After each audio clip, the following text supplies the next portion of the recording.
राम सेतु रामायण का अब तक का सबसे बड़ा साक्ष्य,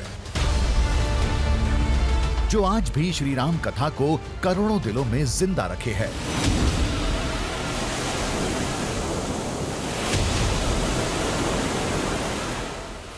ये तो सभी जानते हैं, राम सेतु के इस अवशेष को लोग कई बार देख भी चुके हैं। इसमें नया दृश्यम क्या है, तो ध्यान से सुनिए।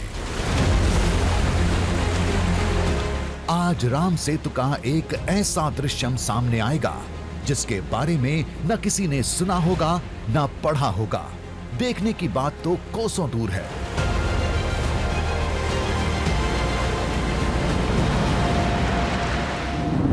राम सेतु के अवशेष के नाम पर अभी तक लोगों ने रामेश्वरम से 20 किलोमीटर दूर धनुषकोडी के वो 8 टापू देखे हैं, जो भारत और श्रीलंका के बीच मौजूद हैं, वो भी काफी दूर से, क्योंकि यहां तक जाने की इजाजत किसी को नहीं है।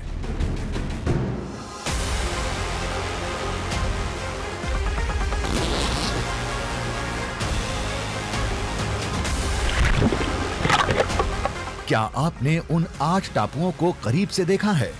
उसके नीचे की तस्वीरें देखी हैं, जहां समंदर की गहराई में राम सेतु की पौराणिक शिलाएं आज भी मौजूद हैं।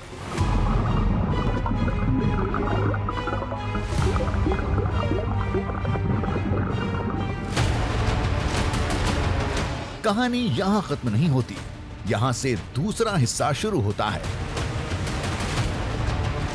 केवल सेतु के अवशेष और उसकी शिलाएं राम सेतु का अधूरा दृश्यम है। ये तब पूरा होगा जब हम इस पौराणिक साक्ष्य के दूसरे अनदेखे हिस्से को खोजकर सामने लाएंगे। धनुषकोडी से कई किलोमीटर दूर हिंद महासागर का एक और किनारा है। दावे के मुताबिक वहां आज भी राम सेतु के कुछ ऐसे अवशेष पड़े हैं जिन पर चंद मछुआरों के सिवाय किसी की नजर नहीं पड़ी।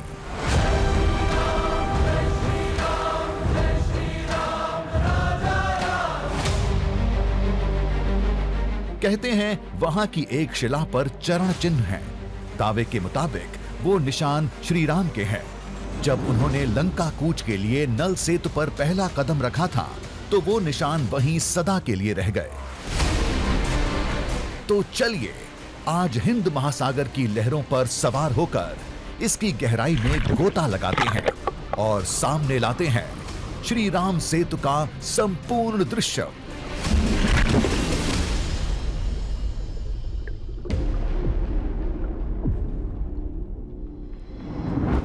इस खोज में हमारा पहला पड़ाव था तमिलनाडु का एक छोटा कस्बा और 4 धामों में एक रामेश्वरम।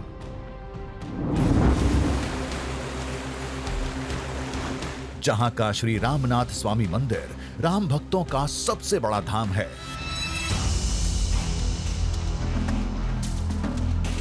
धाम के अंदर श्री राम के हाथों बने रेत के शिवलिंग की निशानी है।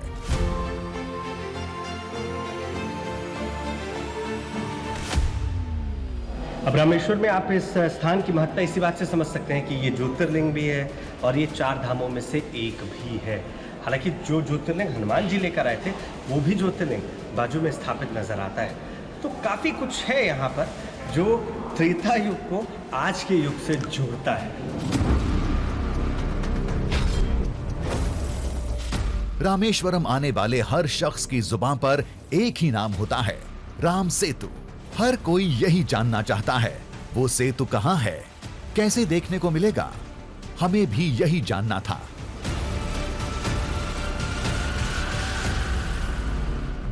मंदिर से जुड़े लोगों ने बताया, इसके लिए धनुषकोडी जाना होगा।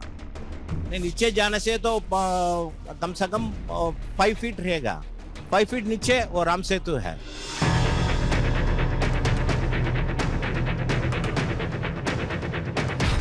धनुषकोडी रामेश्वरम से 20 किलोमीटर दूर है। लोगों ने बताया, वहां से आगे जाने पर आज भी राम सेतु के अवशेष देखने को मिलते हैं।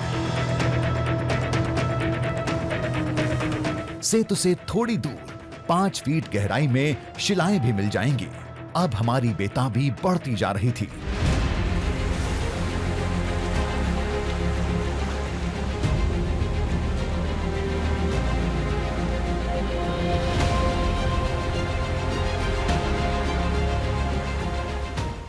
धनुषकोडी पहुंचते ही जमीन, आसमान सब नीला हो गया।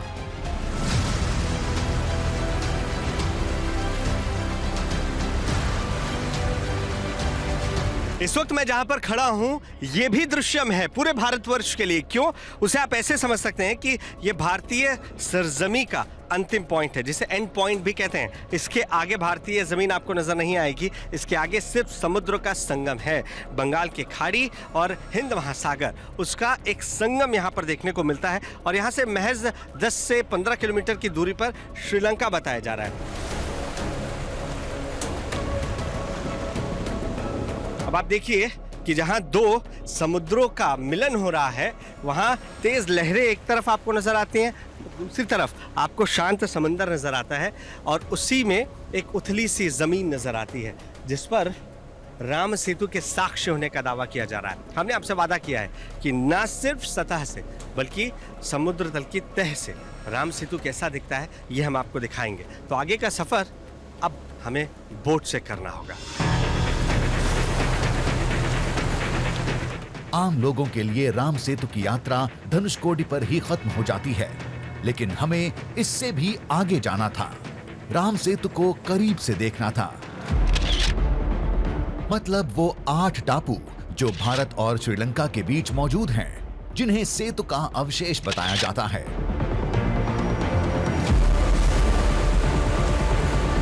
कुछ मछुआरों से जानकारी ली, उन्हें साथ लिया, राम सेतु जाने की सरकारी अनुमति को जेब में डाला और उतर पड़े हिंद महासागर में।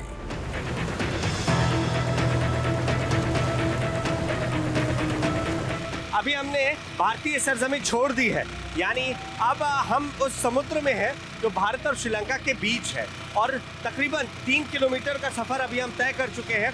और कुछ ही दूरी पर वो हिस्सा होगा जहां अभी किसी का भी जाना संभव नहीं है।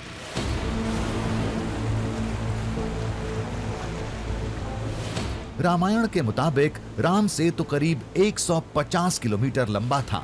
आज जिन 8 टापुओं को राम सेतु का अवशेष बताया जाता है, वो महज 48 किलोमीटर लंबा है।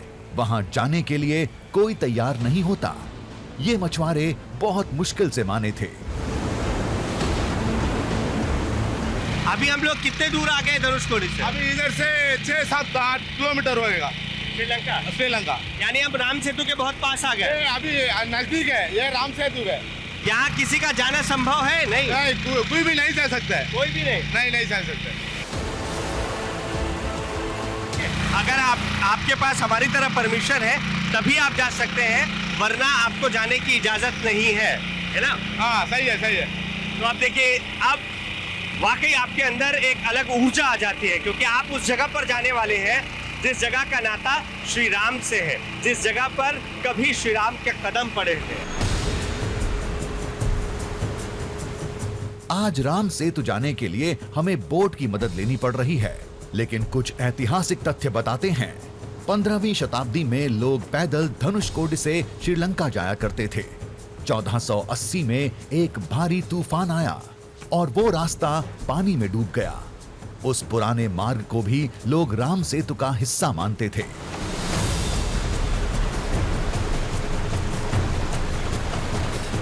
वक्त तेजी से गुजर रहा था। राम सेतु को देखने की बेचैनी बढ़ती जा रही थी। निगाहें पानी से घिरी किसी ऊंची सतह को तलाश रही थी।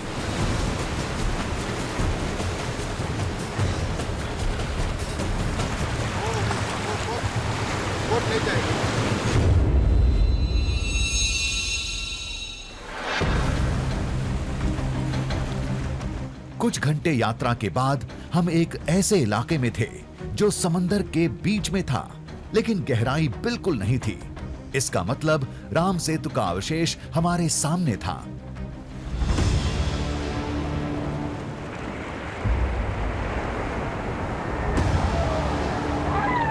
अब देखिए, गहरे समंदर के बीच में एक ऐसी जगह आ गई है जहां से बोट का आगे जाना संभव नहीं है, और यहाँ पर मेरे घुटने से भी कम पानी है, और बताया जा रहा है कि ये वो हिस्सा है जो राम सेतु का हिस्सा है। वाकई यहाँ पहुँचने के बाद आपके अंदर कई ऐसी भावनाएं हैं जो समुद्र के लहरों की तरह उमंगे भरती हैं। और मैं इस पर आसानी से चल पा रहा हूँ। यहाँ पर और उथली जगह है। ये राम सेतु का ही हिस्सा है। यकीन नहीं हो रहा था, बीच समंदर हम रेतीली जमीन पर चल रहे थे। कहते हैं यही राम सेतु का अवशेष है, जिसे आज से सैकड़ों साल पहले श्री राम की वानर सेना ने तैयार किया था। वाकई ये अविश्वसनीय होता है आपके लिए कि आप उस जगह पर हैं जहां कभी श्री राम के कदम पड़े थे। चारों तरफ आपको सिर्फ और सिर्फ समुद्र का मंजर नजर आएगा। आप यहां आसानी से दौड़ सकते हैं। आप चाहें तो समुद्र में घुटनों के बल बैठ सकते हैं और ये समुद्रों के बीचे बीच है। ये यकीन करना वाकई बिल्कुल नामुमकिन है।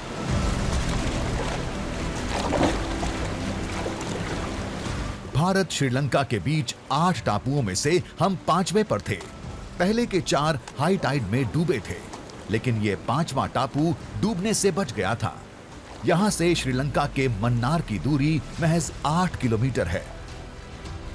देखिए टोटल जो है आप 8 आइलैंड सैटेलाइट इमेज में देखते हैं, लेकिन जब आप यहाँ पहुँचेंगे तब आपको स्थानीय लोग ये बताते हैं कि यहाँ ज़्यादा से ज़्यादा 18 आइलैंड आपको नज़र आते हैं। और वो चलने पर ही, जैसे ये देखिए, ये पानी में अभी डूब गया है क्योंकि लहरें हाई टाइड की वजह से इसे अपने आगोश में ले चुकी हैं। जिस जगह पर कभी श्री राम के चरण पड़े थे, जहां से पूरी राम सेना लंका गई थी, आज उसी स्थान पर, उसी रास्ते पर हम चल रहे थे। विश्वास करना मुश्किल था। देखिए ये कह रहे हैं उधर नहीं जाने का। क्यों नहीं जाने का, ये इनसे ही समझते हैं। उधर क्या गहरा है? वो उधर बहुत बड़ा मच्छी, ये दूसरा मच्छी है। उधर से जगह है, मुश्किल का जगह है बहुत। इधर से बहुत मुश्किल का जगह है, इधर कोई नहीं आ सकता है। देखिए अगर आप इस इलाके से इधर उधर होते हैं तो गहराई का तो खतरा है ही, बाद में कुछ समुद्री जीव हैं जो आपको नुकसान पहुंचा सकते हैं। यानी आप समझ सकते हैं कि सिर्फ वही जगह जो राम सेतु कही जाती है, वहीं पर ऐसा क्यों हो रहा है कि आप चल भी सकते हैं। ऐसा लग रहा है कि ये देखिए, ये पूरी रेत है। ये रेत, ऐसा लग रहा है मैं समुद्र के किनारे पर हूँ। और ये एक दूसरा टापू यहाँ पर मेरे पीछे आप देख रहे हैं, ये भी इसी का ही हिस्सा था। समुद्र के बीच में सतह इतनी ऊंची कैसे है? इसे किसी इंसान ने बनाया है या कुदरत ने? इस पर कई साल रिसर्च हुआ, जो यही बताता है कि यह जगह राम सेतु का अवशेष है, जो मानव निर्मित है।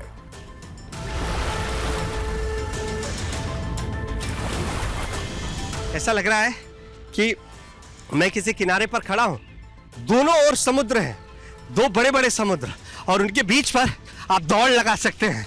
ये तभी संभव है जब आप उस जगह पर मौजूद हो जिस जगह को किसी और ने नहीं बल्कि श्री राम ने बनाया है। जहां आज हमारे कदम हैं, वहां कभी श्री राम के कदम पड़े थे। ये सोच ही आपको खुशियों से भर देती है।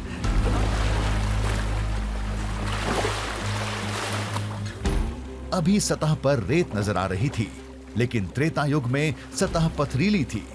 कहते हैं जलवायु परिवर्तन की वजह से पत्थर दबते चले गए। वो आज भी दिखते हैं इस सेतु के नीचे, समुद्र की तह में।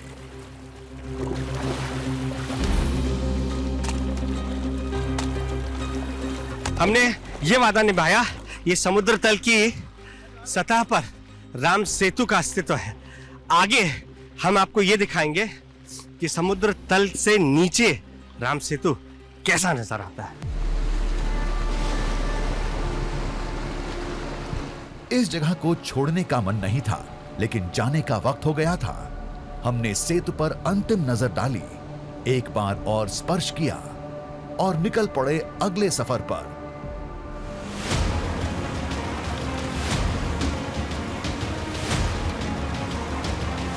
हिंदुस्तान को पहली बार समंदर के अंदर से राम सेतु का दृश्यम दिखाने के लिए राम सेतु से दूर समुद्र के एक और ठिकाने की ओर।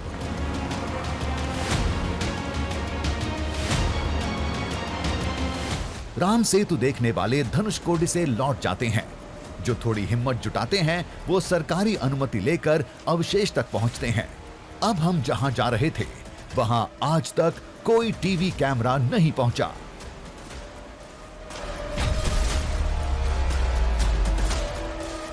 हमने इस यात्रा की शुरुआत की थी, अब हम उस जगह पर जा रहे हैं जहां आज तक कोई नहीं गया है, जहां से हम अंदर राम सेतु कैसा नजर आता है ये आपको दिखाने वाले हैं, क्योंकि इधर भी अभी भी कोई नहीं आया, इधर भी कोई नहीं आया है। लेकिन अब हम उस आइलैंड से दूसरी ओर जा रहे हैं, क्योंकि राम सेतु का अस्तित्व बहुत बड़े इलाके में बताया जा रहा है।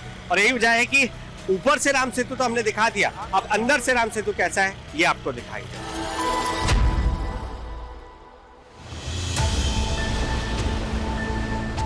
कैसा दिखता होगा राम सेतु का समुद्र में डूबा हिस्सा? क्या तैरते पत्थर भी दिखेंगे? ऐसे कई सवालों के जवाब हासिल करने थे,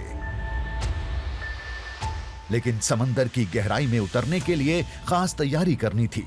शाम हो चुकी थी। इस मिशन को कल अंजाम देंगे।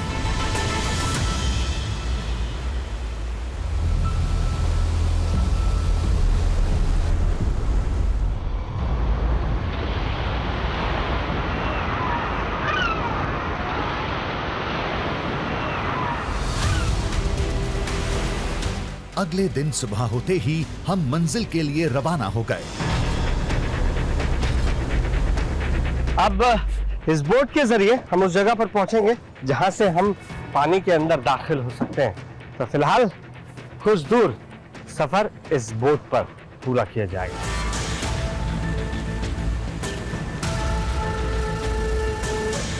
समंदर के अंदर राम सेतु के दृश्य की तलाश में रोमांच भी था और थोड़ा डर भी।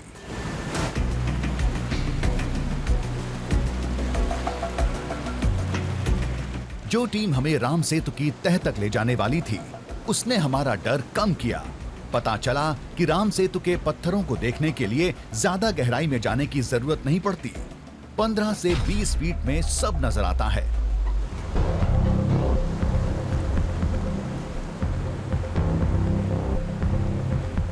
बीच समुद्र में बोट की रफ्तार धीमी हो गई। हम एक बार फिर राम सेतु के इलाके में प्रवेश करने वाले थे। बहरहाल ये पूरा इलाका अभी जलमग्न नजर आ रहा है, क्योंकि समय के साथ यहाँ काफी बदलाव हुए हैं। लेकिन इससे पहले राम सेतु यहाँ पर आपको साफ नजर आता था। ये कई हजार साल पुरानी बात जो स्थानीय लोग बताते हैं, उस कहानी का हिस्सा यही है।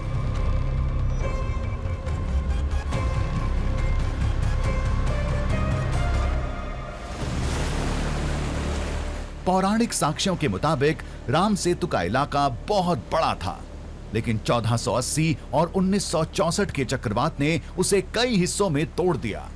हम ऐसे ही एक हिस्से में पहुंचे थे जो पानी में पूरी तरह डूब चुका है, लेकिन सतह बहुत गहरी नहीं है।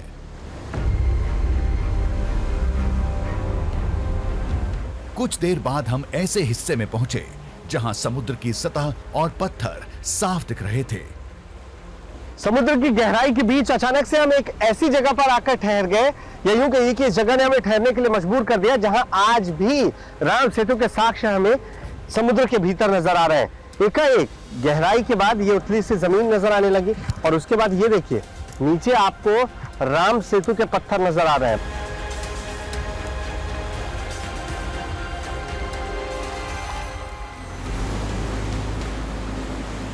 बहुत सारे पत्थर थे। हमारे साथ आए लोगों ने बताया ये उन शिलाओं के अवशेष हैं जिनसे राम सेतु बनाया गया था।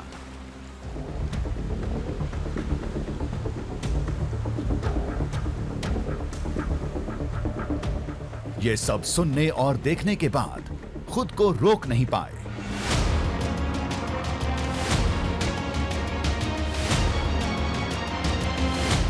हम डाइविंग सूट पहनकर गहराई में उतरने के लिए तैयार थे।